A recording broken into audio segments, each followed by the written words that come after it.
event maybe, and I think I know the least amount of people at any event, and that is so exciting because I get to meet so many people and it's not just my best friends anymore. So thank you so much for being here. You're my new best friends.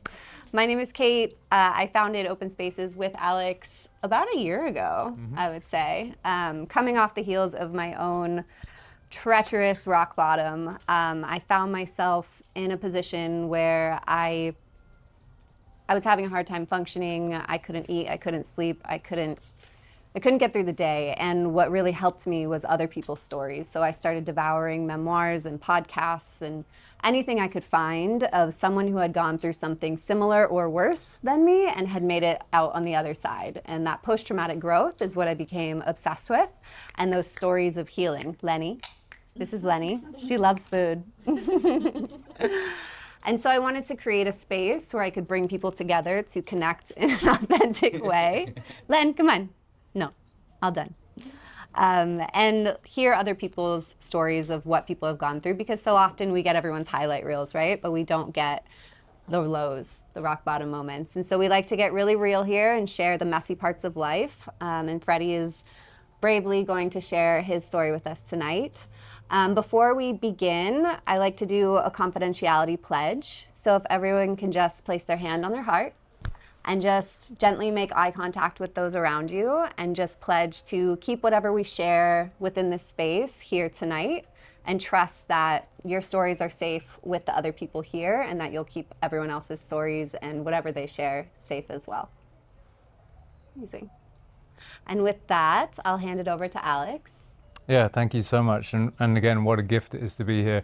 I just want to start with a moment of gratitude and for us all to just slow down for a moment and just to acknowledge you for coming here and doing something kind of wild where you maybe didn't really have a clue what was going on or what to expect, but you showed up here in that discomfort and in that ambiguity, which is such a beautiful part of life.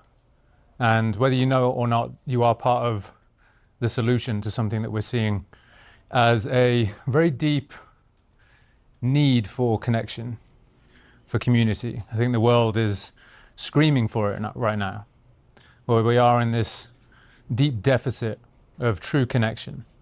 And that's what Open Spaces was designed to do. So I'd love for us all just to take a moment and again, one hand on heart and one hand on belly. And if you'll just close your eyes for me. And we're just going to take a moment to sink into the breath. I'm going to let that plane go overhead just for a moment so you can hear me. But notice the plane. We're not going to judge the plane. It's not good or bad. It just is. All right. So gently just close your eyes whenever you're ready. And just take a deep inhale through the nose, letting the belly expand as much as you can. Hold it for just a moment at the top. And then release it as loudly as you can out of your mouth. Let it go. One more. Deep inhale through the nose. Fill up the lungs, fill up the chest. 3, 2, 1. Release it out of the mouth. Beautiful. Love that. Wonderful. Now just stay in this moment with your eyes closed. And just imagine in the center of your sternum, there's a ball of light. Every inhale you take through the nose allows that ball of light to grow, to glow with a more intense glow, with a brighter light, with a hotter light, with the light of love. And every exhale, you disperse that light out to the people around you, the people in this space and the people beyond this space. Every inhale, the light glows. Every exhale, spread it out to the people that you care about, the people that you love, the people that you don't know yet.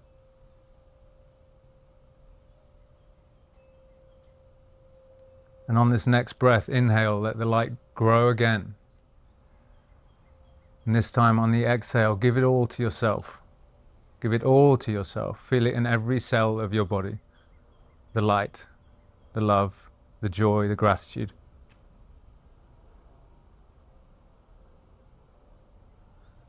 We'll take one last inhale. Deep inhale through the nose. Fill up the lungs, fill up the lungs.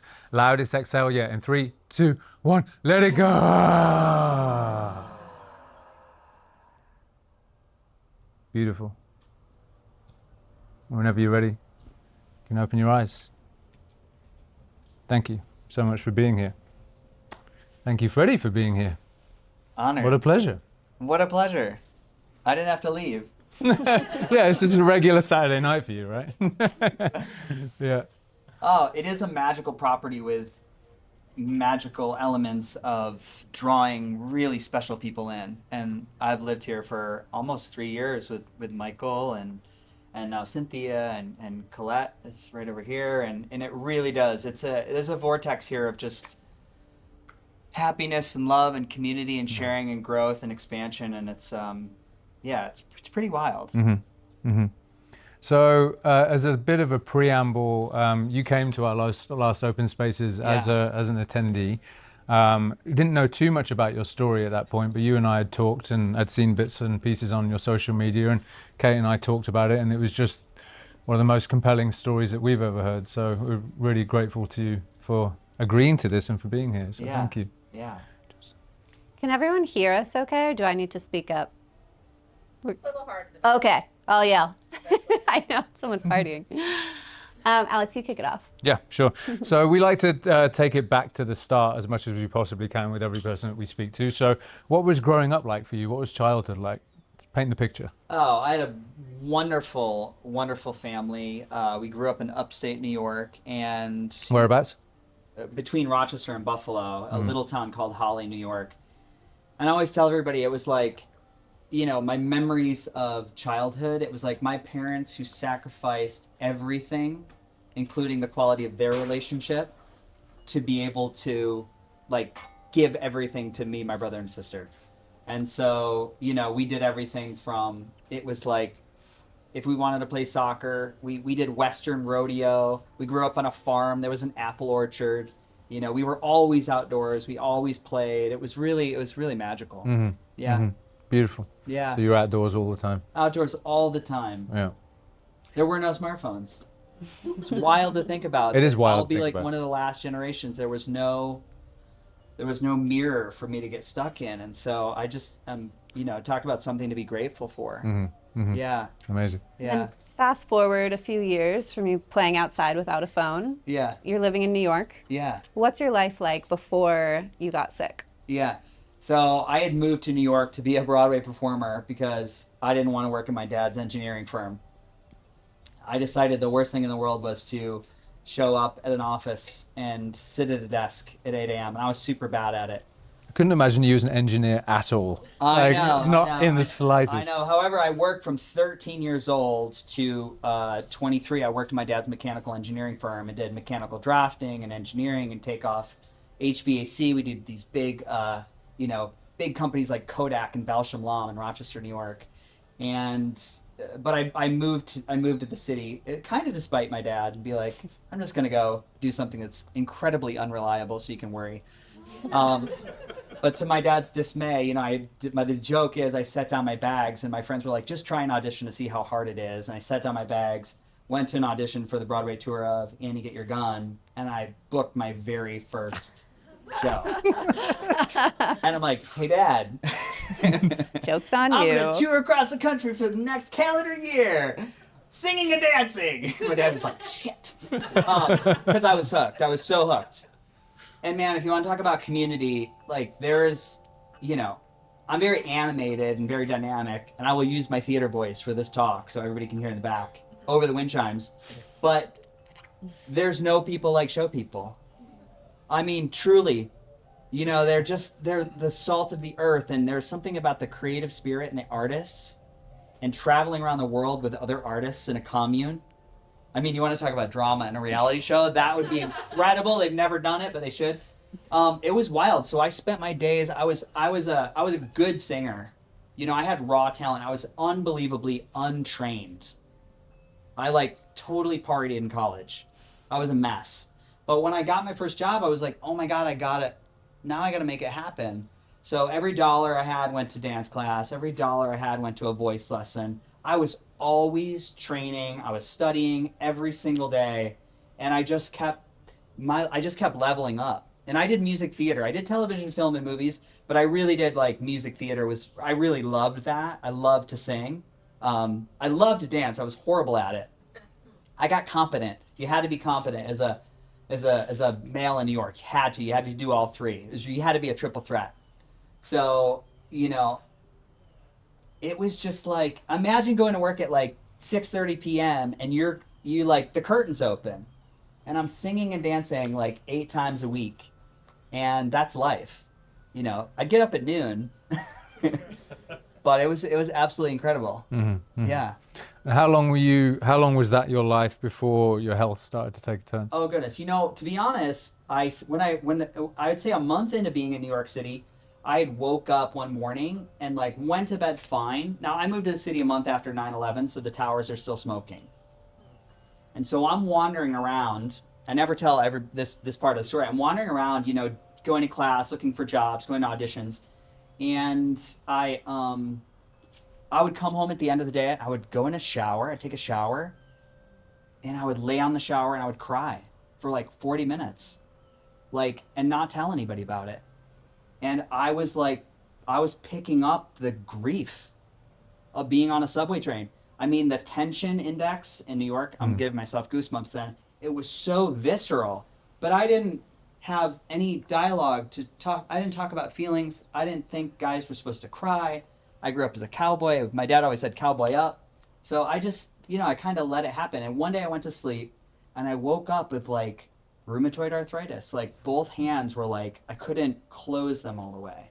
My knees killed. I mean, horrible, like an autoimmune condition. And I went and explored like labs, and there was nothing wrong with my labs. Nothing. Just one night. I could never snap my fingers. I'm so happy I can snap my fingers again. It's fucking awesome. It's wild, the little things. So this was like hidden. You know, I was eating indomethacin, which is a very powerful painkiller above Advil. I was doing 8 to 9 Advil a day. I was doing another hydroxychloroquine, which is like a lupus autoimmune modifier. You know, I was doing that. And so I was kind of riding that from like 2001 to 2006. 5 years. Yeah. As you're still performing and dancing and singing and Didn't traveling. tell anybody I hurt. I just was like, I just hit it. Yeah.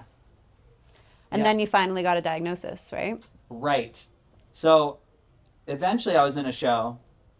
Oh, this is a really fun story. I had booked a show at the Kennedy Center. I was going to go sing for the president. I have no idea. I think it was probably Bush at the time. I was going to go sing for the president.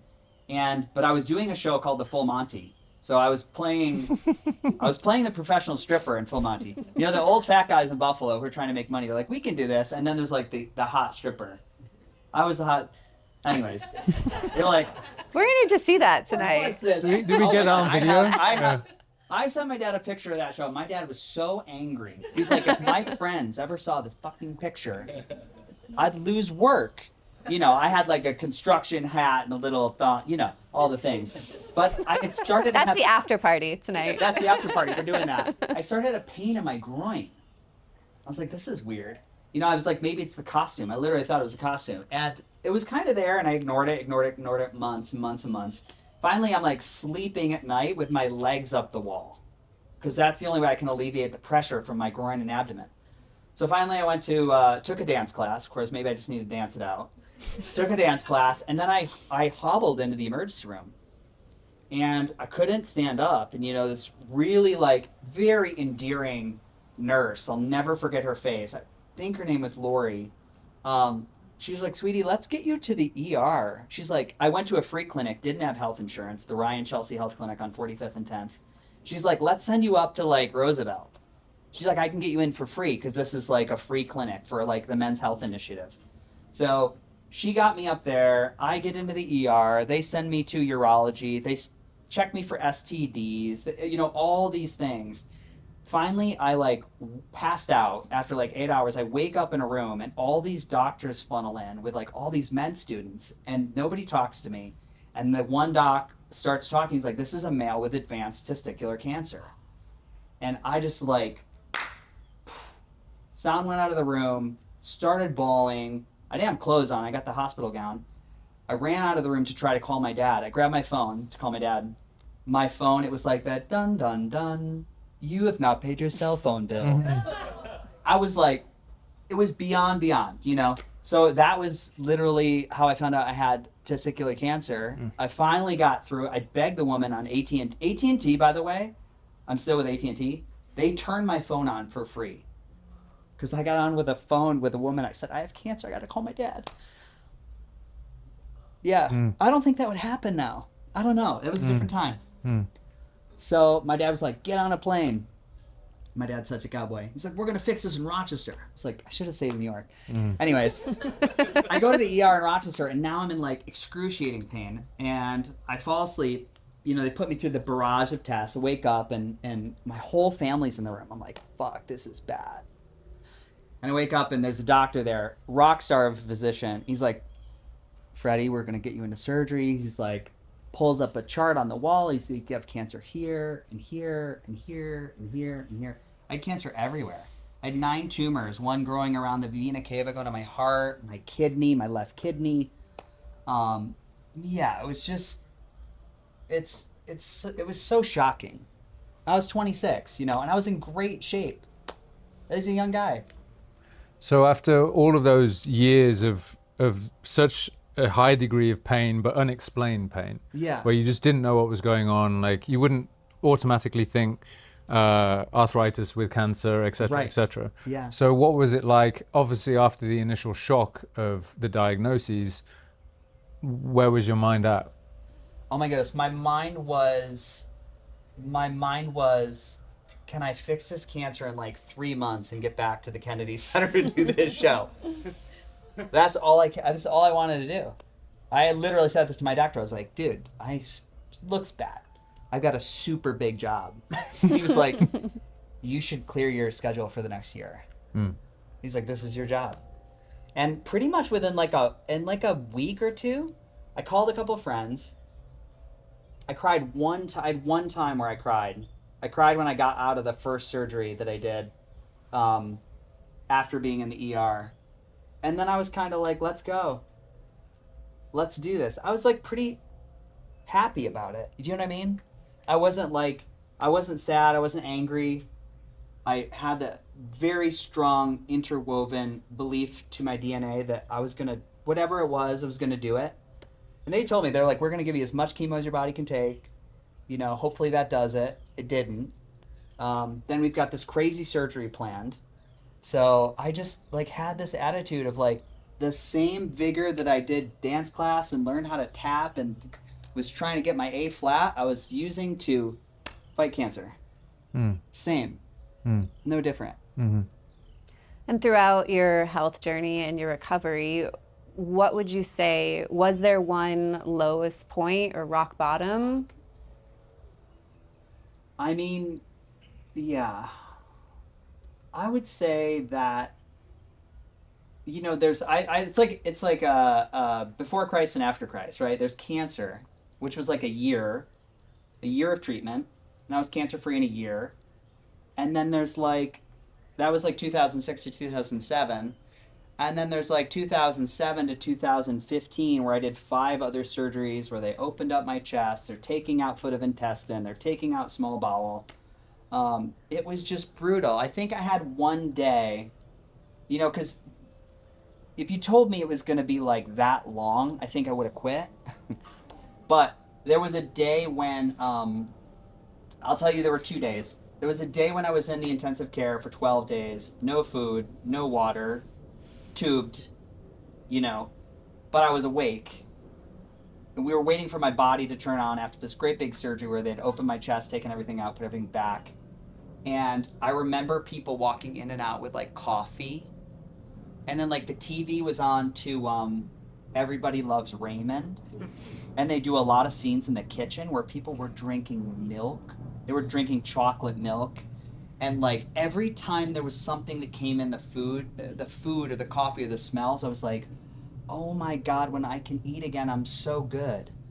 You know, and I would tell you that waiting those days, to not knowing if it would ever happen again. That was a pretty intense low. And then I'd say in around 2015, waiting for the get out of the loop of never-ending surgeries, is that there's a time when I fell to my knees on 52nd between 10th and 9th, and it was snowing, and I was like looking at a monastery, and there was an angel that was like, snow was coming down, and I was like, if you ever deliver me from this living hell, I will be a lighthouse for other people.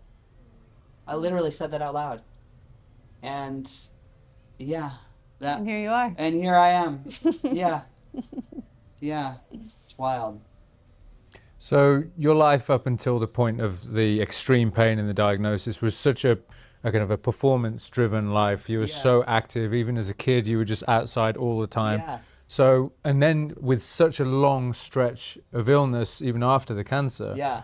what happens to your identity as you Yeah. throughout that period of such inactivity? And Yeah, for a long time I lost it. You know, and I'll your, say your identity. Yeah. Yeah, it really took the wind out. It took the joy out of my sails. It took the humor out of my sails.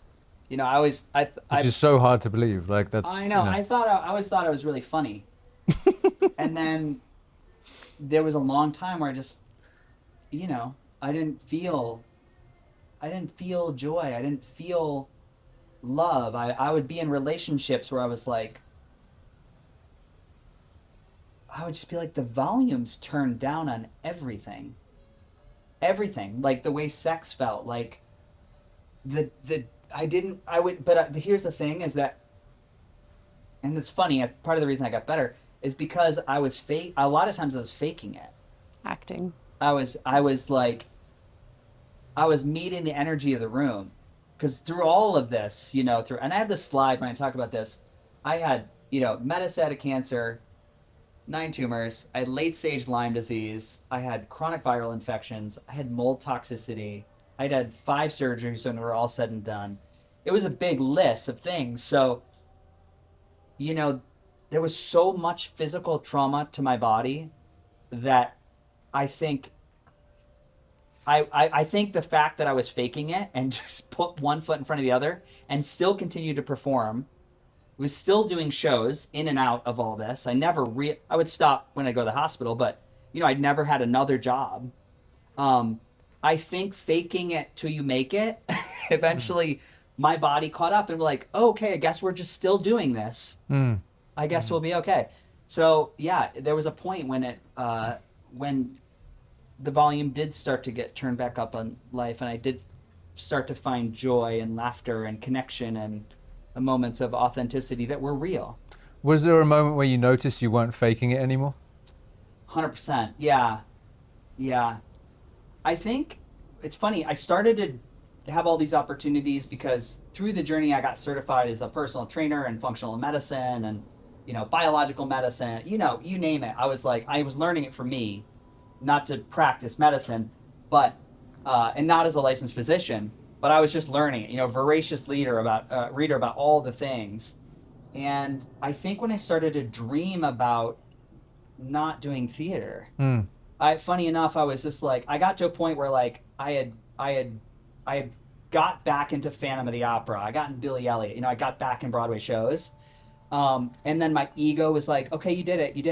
It hurts to dance. It hurts to sing 8 times a week. It's physically exhausting. Unbelievable. I always think back on it. It was like, you know, how football players like one game and then next Sunday it's a different game. Like you got to play the same game every single day, 365 days a year. You just keep doing it. Horrible for balance in the body. But I got to a point where like, okay, I've checked the box, and I started to dream about helping other people. I started to feel like I'm starting to listen to podcasts. I was like, oh my God, I know so much. And I have such a unique discernment from being the super sick guy to also like understanding where the modality or the physicality met the physical tissue, seeing where the metaphysical and the spiritual overlapped, hearing amazing doctors, like the doctors that everybody raves about online, and I would pay to go see them. And you'd get in the office and it sucked. And I was like, fuck. there's such a gap in integrity so many places in the world, and I really found that from like some of the thought leaders in space. I was like, I want to go talk about this. I want to go bring a little. I felt I had something, so I kept dreaming about it. And one day, I literally had somebody get on the phone. They're like, "Hey, do you want to come work with us? Do you want to work as a consultant? Could you do this for us?" And I shockingly, I said yes. And it was like 2 months before the pandemic, and I said yes, and then Broadway shut down for 2 years. So I was very divine timing for me. Everybody sucked for everybody else. Yeah, completely. Yeah. So in your healing journey, Yeah. it sounds like you started very traditional Yeah. Western medicine Yeah. and maybe went into more spiritual, metaphysical. What was that process like for you? Where did you start? Where did you go? What were the stepping stones, and where are you at now? Yeah.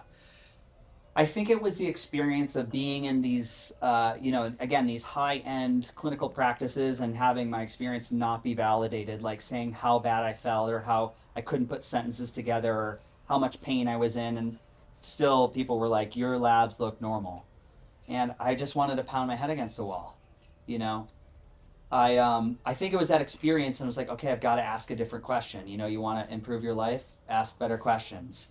So I think along that journey, it was like, I read a book about this girl who was in a car accident, and she had broken like every bone in her body. And in this book, she was like, oh, I switched to a whole food diet with no grains and no sugar, and I was off all my pain meds in like 3 weeks. And I was doing a show called Dames at Sea in North Carolina, and I was like, I can do this. And I literally took everything I'd bought for the show run, I threw it out, and I went to the grocery store, and I bought Whole Foods, which I had never done in my life.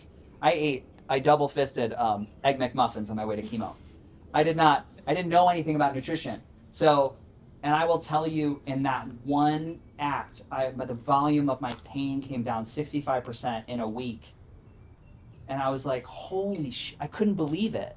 You know, it was just so wild. I had this crazy experience with food. So I'd say food was the gateway. You know, I was like, well, what else is out there? You know, and that I obviously opened the door to, everything. I have so much shit in the house. I've got like more technology that complements physiology in the body. You know, and again, it's a double-edged sword. You hear a podcast about like this thing does this thing for your pain and it cures it, and it's never that way, right? But I explore that avenue because I was like, oh, pulsed electromagnetic field increases transmembrane potential in the cell, drops inflammation, so this should work in this way. And that wasn't it. Things worked, but it wasn't in the order I wanted them to work. And I feel like that's a universal truth. Like the onion is going to unpeel the way it unpeels. And man, does that hold true in all layers. But it doesn't mean you stop flipping rocks.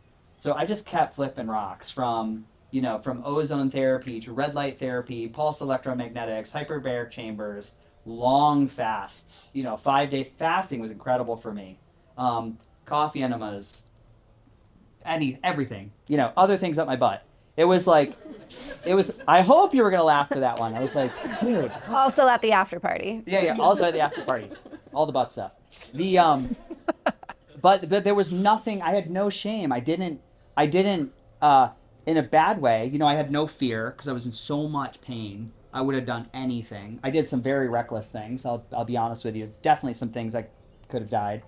And I did some things that were like massive expansion, accelerated like 4 years of healing, things I had worked on for almost a decade and a half, had no movement, and in like a week, it was resolved with some of the stuff.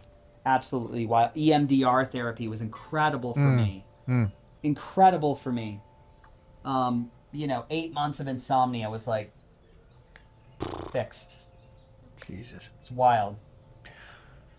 Lean into that a little bit more, the emotional side of healing. Obviously, we think about healing from cancer. We think obviously about the physical body, and obviously you do a lot with your body. Yeah. If anyone takes a look inside the house, it's an Aladdin's cave of incredible gadgets. It's wild. But what role did emotional healing have on your physical system? Yeah. It's probably one of the last things I explored.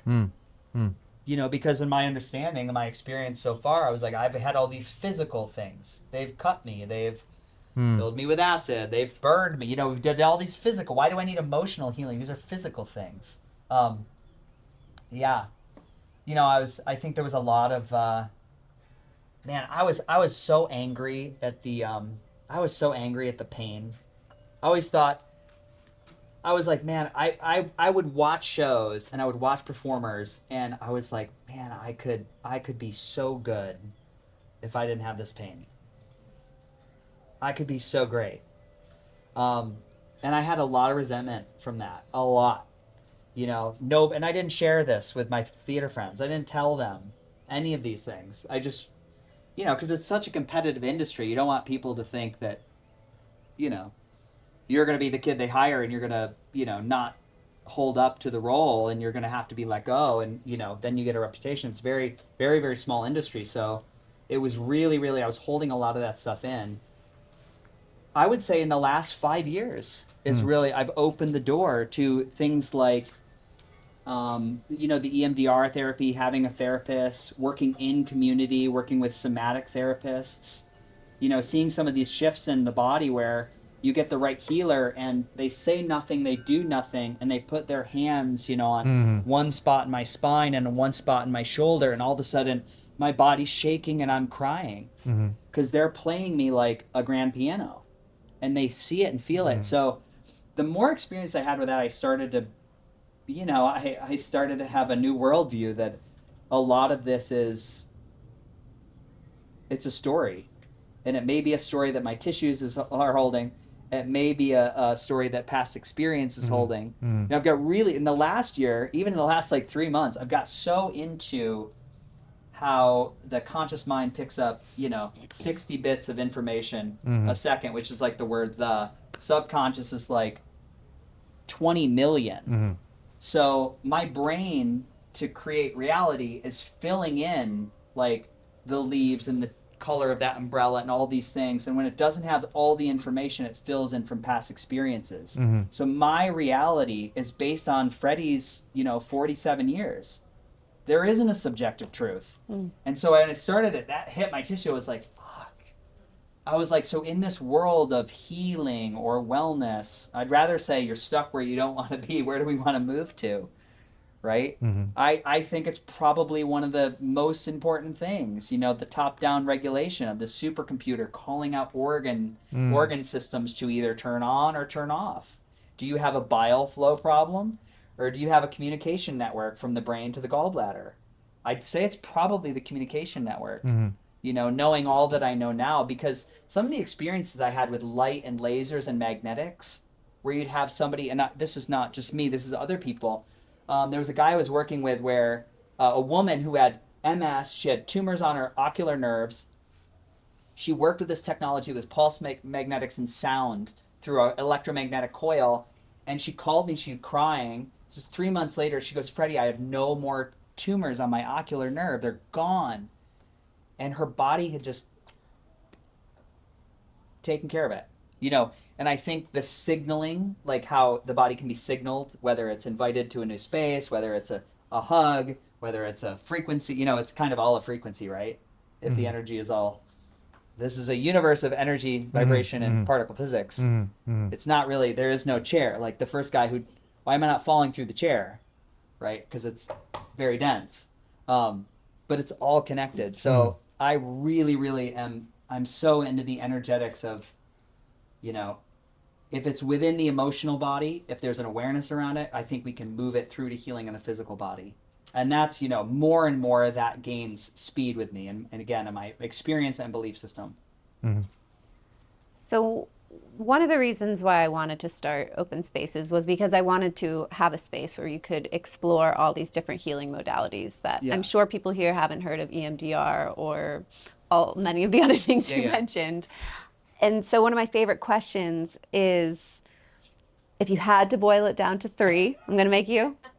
You can be as broad or as specific as you want. 3 healing modalities that helped you get to where you are today. That were the most integral. Because it sounds like you left no stone unturned. Nothing. So what would Nothing. those 3 be? I will tell you, but even with flipping all those stones, I was doing a lot of these things. I was still very sick. Mm-hmm. You know, I mean, I know it's not a modality or my worldview and my understanding of reality. Like, what is a set reality, and what is a story someone has told you about you? Mm-hmm.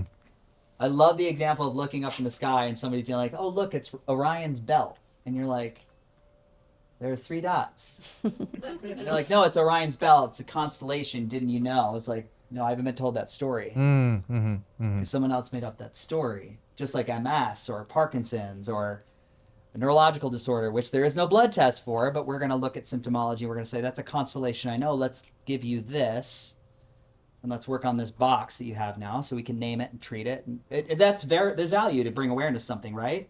Sometimes it's great to bring awareness with a name. I didn't answer your question really. So that's 1. You got 2 more. I got 2 more. That will count that as an answer. Big one. I know. Yeah. Don't get me going. I'll tell you the thing that's really rocked my nervous system, and I've seen the most change from a somatic standpoint of anything I've ever worked with, is this company I'm working with now called Flowpresso, and it's a full body lymphatic drainage suit. It's like a space suit that It's so nice. I put Kate in. And it's it's like the best warm hug you've ever had. And I dropped one off, didn't install at this really like a billionaire's house, who I invited him here. He's not here this week. And he called me the other day crying. He goes, "Freddie, do they feel these emotions? Is this normal?" You know, he was bawling. He's like, I saw my grade school where some kid threw a ball at me, and I was crying in the corner. And I woke up this morning, I was so happy, and I don't remember being this happy. I remember running outside when I was 8 to play on the swing set. I feel the same way today. And I see that shit happen with that suit all the time. It's really wild. So, and for me, I've had all these, I have 80 surgical clips in my belly, where most of my lymph nodes used to be. So the suit, you know, a divine timing. I just got on a phone call with this woman from New Zealand who has invented this thing. And she was like, "Oh, I think we should work together." I was like, That's a British accent, by the way. That's not New Zealand at all. Like, I know. that's like, Shots what was fired. I did not prep. I did not prep my New Zealand. 1 more try. All All right. He's definitely been doing the full Monty, that's for sure. Yeah. Family. There you go. There we go. Presso. Yeah, there you go. There you go. Yeah. That's it. That's the I one. can't do it. I need time. I feel so unprepared right now. We'll edit that out. Actor shame. Flowpresso has been incredible. Okay. 2. You got one more. I had probably the biggest turning point I personally had that started to get me excited and actually want to leave theater was the system amp coil, which you did. Which I did. Yeah. You did. Yeah. Electromagnetic field, sound, push through a coil, and you just chill out and take a nap. But I was going to the emergency room. Once a month with small bowel obstruction, where scar tissue would close off small bowel, and I would vomit for 3 days. And they'd either do surgery or not. And then I was laying on the floor every single night, 2 times a month. And I got this machine, and I have never been back to the ER. And it was one of those things where, like, it was really, and so, you know what, and the thing is, it's not the thing did the thing. It was like, my body got this proof for like months. It's like, you're safe, you're safe, you're safe. And I started to believe it. And I don't think people will tell you that. And that's what I hate about the world of like health and wellness. They're like, oh, this does this and this does that. I was like, all the things complement a biological pathway within your being. Your body is what heals you. So the tech is like a communication network. It's a bridge. It's your AT&T, whatever you want to think about it. But yeah, my body had proof, and it was just fucking wild. It was wild. I'm curious if you could go back and speak to yourself in the middle of those darkest moments, Yeah. as you are now. What would you say to yourself back then? Oh man, you're gonna be okay, kid. You're gonna be good. You're gonna keep singing. Life's gonna be good. Just because just because you're not on stage doesn't mean you have to stop being the true artist and performer you are. And now you're here on stage. You are on stage. Yeah. About to sing. I made that up. We didn't but tell we'll him see. that. I would sing a song for you guys. I would sing a song. Oh my goodness, what do I sing though? We're taking requests. You have a few minutes to Oh. think about them. 16 bars. I Wicked. I could do a verse. The last show I did in New York was called Cagney the Musical, and it was about the life of James Cagney, who, if you don't know James Cagney, fascinating human being in early Hollywood, and really, really charming bloke. And he, he was a street fighter who learned to tap dance and then sing and then became like the most famous gangster ever. So I played James, and James Cagney played, he was in Yankee Doodle Dandy. And so he sang "Give My Regards to Broadway." So it's fresh in my heart. So I'll give you a little Cagney.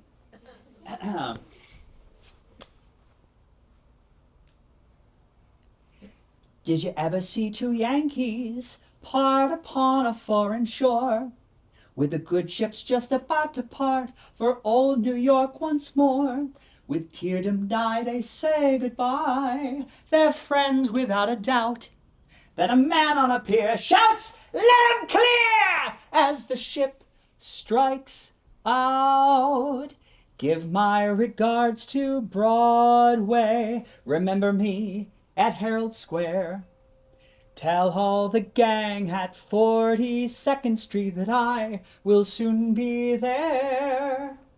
Give my regards, they're yearning to mingle with the old town square. Give my regards to old Broadway and pray that I'll be there one day. Here we go. We gotta dance too.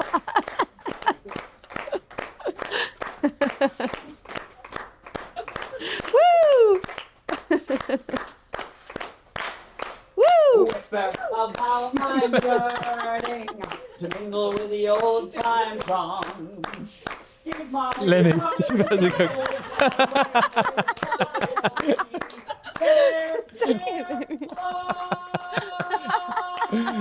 Yeah! Woo! Lenny, come here, baby. Oh my goodness. Wow. That is Amazing. an open spaces first. Lenny was So, impressed. so that's what you'd say to your younger self. Yeah, Yeah. that's what I do. Yeah.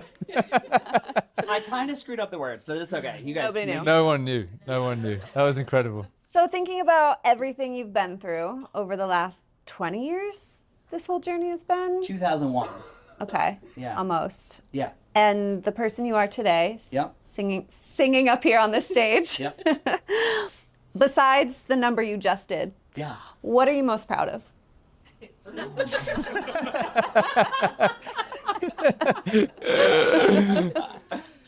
Oh my God, what am I most proud of?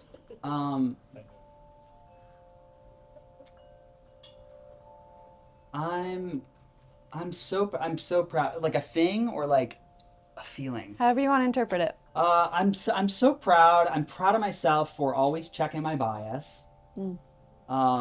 Staying really curious. Entering almost every conversation with the idea that I could be totally wrong. And just trying to stay humble, as I go through. And those have really helped me stay grounded. And I'm always excited to wake up in the morning. I'm always happy. It's like, what's around the river bend? I don't know. It could be something new today. So I think that being able to keep that alive, in spite of, I could easily list off the laundry list of shit that I still have that are complaints or physical things that I'm worried or scared about. But that manages to stay, in a safe space in the passenger seat, and I can just live very, very fully. I think that's what I'm most proud of. It's beautiful. Beautiful. Yeah, I love that. Yeah. So we have a little tradition at Open Spaces where the last guest speaker that we had leaves a question for the next speaker. So Laura, our last speaker, here's her question for you. So, in everything you've faced and overcome, I can imagine that there is some lingering anxiety that arises as you go about the day-to-day. How do you manage this alongside of the normal anxiety we all face? And what advice do you have for anyone else navigating this duality between their previous life experiences and the life they're currently living? Man. Would you like me to read it again? It's a long question. It's a long question. I think I got I can answer it. Cool, go for it, go for I it. need to listen to it. No, I can answer it. I'll be real honest. You know, I am not an anxious person. I don't have, it's not sitting in there, if I'm being really honest. So it's not something I have to manage. I think, you know, what I had kind of just said is like staying humble, staying curious, being open, really excited to grow, has been a good guiding light for me, or like a North Star. Give me the end of the question again. How do you manage the duality between your previous There you go. existence and now? Yeah.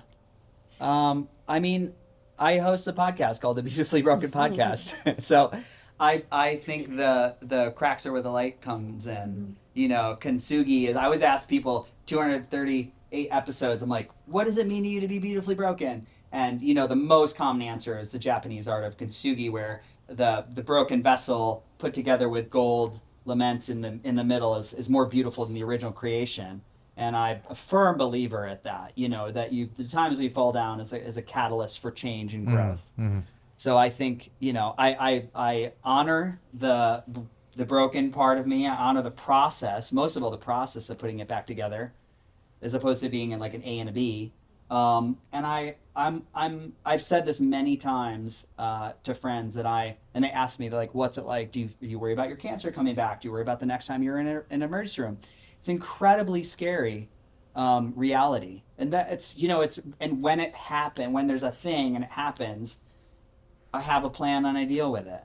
But I'm open to what life gives me. I think I'm just really grateful that I have today, and I'm healthy today and healthy enough to be here and jump around and do bad tap dancing on the dirt. But I really am, you know, I welcome whatever's next, you know, humbly. Yeah. Beautiful. Yeah. I think just allowing, you know, we're not guaranteed anything. I look at like the world today and the polarization, and I'm like, man, none of us, you know, we never know we'll wake up tomorrow. Tomorrow's not guaranteed. We have no, you know, if you can find some way to like hold a little piece of that every single day, I think that's been really helpful for me. Beautiful. Yeah. Thank you. You're such a beautiful embodiment of open spaces. It's so wonderful really are. speaking Yeah. with you. Yeah. Thank you. I feel bad. I broke the pledge after our first event. What was Pledge? that? The pledge of not talking about it, because I went on like a podcast. I was like, I went to this thing and Austin was amazing. You're mistaking us for some other club, I think. Like, we don't want have you to that talk about pledge. it. Oh my God. Yeah. I was so blown away after the first one. I was so, you know, I mentioned like 3 different episodes that I was guesting on that week, and I was like, this is so good, and the people and you're just reminded. What I had said is like, you'd been there with like 30 or 40 people. I could have easily passed everybody in Whole Foods and never ever had a conversation with them my whole life, and now you're like, my life's changed because I went to this dinner, even though I was tired and wanted to watch The Last of Us, but I went. You know, I was just really grateful for going. Yeah. I'm so grateful that you chose to let us host here and be our speaker. 100%. Thank you. Yeah. Yeah, thank you. Thank you. Love to open it up to any questions anyone might have before we eat dinner. Yeah, if you have a question, raise your hand and we'll bring a mic over. Yep. There. Gordon? Freddie, thank you for sharing your story. It was really great to hear it. Hang on, Gordon. We'll give you a little mic. Oh, Or maybe not. That's okay. so I just wanted to ask you if you could share your perspective on mortality as a concept, like pre-diagnosis, diagnosis, and then now, how that relationship has evolved and changed. Will you ask it one more time? That's a great question. Really good. Can you talk a little bit about your relationship with mortality and how that's evolved Yep. pre-diagnosis, diagnosis, and today. Yeah. Thought I was pretty invincible. You know, I'd never thought about it, to be honest. It's funny, and even going through cancer and being diagnosed, you know, all I could see was I wanted to get through the experience of treatment and chemotherapy and the surgeries so I could get back to singing because I loved it so much. So my eye was really on that target. I will tell you, your question just made me remember this. About 2 years after being back in New York and doing shows, when the lights would drop at the end of the show and we'd be waiting to go out for bow, I would existential dread, crying, and the people would be like, "Are you okay?" I was like, I'm good. You know, it really hit me in the darkness because it was in a moment where you're so alive, and then it goes zoof, and the lights go out, and I really struggled for a while, you know, and EMDR, I had a great therapist to work through, and so we just started, you know, working with that concept about, you know, what is it to be gifted a life, and what does that mean to you? You know, I was brought up Lutheran and went to a Methodist church for a little while, and then I was like, I didn't want to be in any churches, and I think that today I would tell you that I have more faith that life is intentional and it's beautiful and divine and will continue to unfold after I am not in this body than I've ever had in my life. There's too much synchronicity and too much magic for me, and you know, again, that's a story I tell myself, but it works very well for me. But I see it all the time. I mean, I see it. There's so many things that are like, this is not, you know, I guess I'm talking about reality, like what is the unfolding of reality, but yeah, I think this is, we're here for a reason. I think it's unfolding. I think, you know, oh my God, we'll talk about it after dinner. Thanks, Gordon. Yes. It's a great question. Any other questions? They're like, where's the food? You said, like, pardon if my interpretation is not correct, but the disease in the body is our brain telling our organs a story. Uh-huh. So how do we influence our brains, right? Is this like a modality question or a philosophical question? What's like the quickest path to influence that story that our brain tells our body so that we can be in optimum health? It's so funny. So I'm writing a program right now. It's like 100-page like syllabus at Academy, like on like the biological blueprint. What do we need? And today I recorded the limbic system module. So the brain, like, again, the brain is like, the limbic system is again, it's looping this story. So we get on these loops, right? And so you could have this experience of like, I'll give you an example. When I'm at dinner and I get a pain, like when I was really in a bad place, I was mapping the route to the ER. I was kind of looking up numbers. I was thinking, okay, where do I go? When do I go? What's the best route? And then my brain goes, oh my God, if this happens again, do you know what you're going to lose? Do you know how long it's going to take to get back? You're going to have to and then it would start to double down in the story. And what the brain is doing is using negativity bias to keep me alive. It's like, Freddie, we got to think about surviving. We can't think about thriving right now. So interrupting that loop, right? And it would be as simple as me saying, interrupting the story. And if I witness myself doing that shit, I'll pull back and watch myself like I'm watching a movie. I'm like, how are you sitting right now? What's your face doing? What's the micro expressions? Are your shoulders slumped? Do you have tension in your hands? And then I'll try to write a new one. I'll be like, you know, your body's giving you a divine whisper right now. It's giving you new information. You might want to change something. Maybe you don't want to have any more food at this meal. Maybe you can just open your shoulders and enjoy the company for this moment, right? You've got plenty of tools at home to comfort your body in need. Maybe we'll take tomorrow off. What a great body that talks to me all the time. And so you can really like change this, and it impacts your physical pain immediately. You know, there's a program called the Gupta program that does this, and Annie Hopper, DNRS, and Reorigin is the other one, and one called Primal Trust. But the whole same program. It's called Dynamic Neural Retraining System. and they rewire these looping thoughts. So that's the quickest one to, and if you don't trip up the little loops, you're never going to have these massive jumps forward. It's so funny because I was just thinking about this. I asked Michael, I was like, do I want to have everybody rewrite their full story, or do we want to talk about these little loops? But the little ones are really easy to address sometimes. Because everybody knows, be like, oh, when my partner tells me, like, why do you have 5 cups out? I'm like, because I'm drinking from 5 cups. And then they'll, you can, do you feel seen? Right? But I could be like, so annoying. She'd tell me I can't have 5 cups. Or I can be like, oh my God, she's so aware that she wants the environment to be clean and a safe space for us, that she's already taking stock of how she can prepare for when I'm done working. So it's an even easier introduction back in the living room, right? 2 stories. That was so good, wasn't it? I know. You're a saint, Cynthia. Saint. But it's that, and it can go. Here's the other thing. It goes both ways. It doesn't mean that all. I don't know. This is my theory. I don't think all disease comes from the mind, right? But I don't think all disease comes from the body. I think it's bi-directional, because polarity would tell us that. Our universe functions like a magnet, like with the looping fields that go around. So I think you could have a tumor that can inform spiritual growth. I think you can have spiritual growth or negligence that informs the tumor. So I think if you have that awareness around it. But there's a great book called Radical Remission, which this Dr. Kelly sets out to disprove, like 1,500 cases of cancer melting away. And by the time she gets to case like 75, she's like, well, shit, they're all real.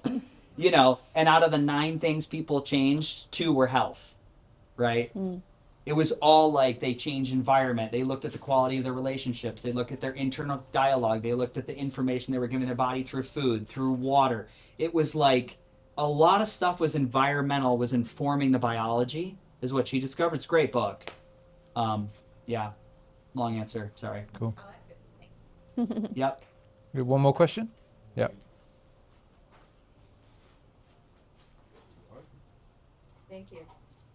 So one of the things that was most striking to me about the difference between when things were kind of at their worst to now is how you described when you were in so much pain, but you were not telling anybody. It was completely, closed up and not shared. Yeah. Now you've gone to having podcasts talk about everything about it. And I find that to be one of the most significant things, is how much is going on for people that is not shared, and we have no idea how much the people around us are suffering and struggling many times with the same things that we may be feeling or experiencing, and Yes. have no idea. Yeah. So that opening up and talking about it is just, can you comment on how that Yeah. has been? So resonant right now. Another conversation that I've been having with Cynthia a lot. Sorry to bring you into this. No, let's hear it. But sometimes she'll be like, she'll be like talking about something. She's like, I just think they should do this. I think they should respond this way. And I'm like, my thought is like, it's perfect, right? It's perfect. This person is like mean and judgmental and short-sighted, and they're getting a really bad chart notes. It's awesome. Because it makes sense, and they're like Harry Potter of their own ever unfolding story as their protagonist, and that's where they are in the story. Like they might not have the script hasn't flipped yet until they're like Glenda the Good Witch, and that might not happen in this story. It might be Lifetime 100. But every time I see that player, I look at it as like, oh yeah, it just gives me so much empathy to people, everybody, no exceptions, even. And I think that's life. Life is vicious. It's totally metal. It's unfair. It really is. And unfair and cruel and unjust and heartbreak in the world and war. Horrible. I mean, you talk about all these medical, physical things, and it's like, oh, you must have done something to bring this disease in your body. And I'm like, well, what about children that are born with eye cancer or heart cancer? You see all these kids in the oncology ward that are just little pure souls. But the reality is, if you looked at all the world's a stage, the men and women merely players. Without all these different characters, you wouldn't have the quality of life. The story, we wouldn't have these highs and lows and dynamics. And I think that's just, and it's messy and raw. It's not always poetic. But I think that's life, right? And so it gives me great humility to hear other people that I want them to respond or act another way. And I'm like, no. it's actually, it's perfect. And also that a lot of the healing that can happen is when we're actually open about all the things that we've Yeah. gone through and Yeah. realize what else is Yeah, happening for some Yeah. that we're not alone or suffering something that like, oh, this is just me or yeah, yeah. I mean, I'll be super vulnerable. I have many times when I'm like, the bigger the podcast gets, the more interviews I do, I'm like, now what happens if I get sick again?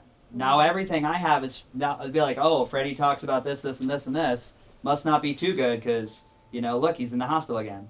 That's like real. Like that's a thing that will have that little, you know, mind virus come in. Yeah, but life isn't. It's not fair, right? It's not. It's just not for anybody. So it's fair for everybody. All right. Thank you so much. Thank you, everyone. Appreciate it. Thank you very, very much. It's fantastic. Thank you guys. What were you saying? I think we didn't mention Mandy, if anyone wants to talk to her. We're really honoured. We've got Mandy just over here. We should have mentioned this at the start. Mandy's got a hand up over there. Mandy is a trauma-informed, I don't want to use the wrong words. Mandy is trauma-informed. Trauma-informed person. Obviously, these events have the potential to bring up heavy stuff, emotional stuff. So if anybody over the course of the evening feels compelled or would like to talk about any of that, then Mandy's absolutely your person to talk to there. She's absolutely wonderful. So thank you very much for being here. Thank you. All right. All right, so Let's eat. there are name tags at the tables. Once again, bring your chair, find your name tag, grab some food. Hang on before we go there. Grab some food, go sit down. You're gonna find more conversation cards at your seats. The ones you had in the small groups were level 1, 2, 3. They're levels 1, 2, 3, 4, 5 at the table, so they might get a little bit deeper. It's up to you how deep you wanna go. We have little timers on the table. Please don't share more than 2 minutes at a time so we give enough space for everyone. And I would love to take a little video of everyone waving and smiling. So we're gonna start here with Do a Maya. little Mexican wave. 3, 2, 1. Yay! Woo! Thank you so much. That's very cute.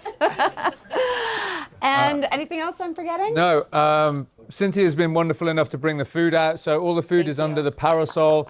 We've got gluten-free. salads, we've got everything's gluten-free, we've got salads, we've got chicken, we've got skewers, we've got a bunch of different stuff. So the plates are over there as well. Everyone should have cutlery on the tables already. Can I ask Have one more fun. question? Yes. Enjoy.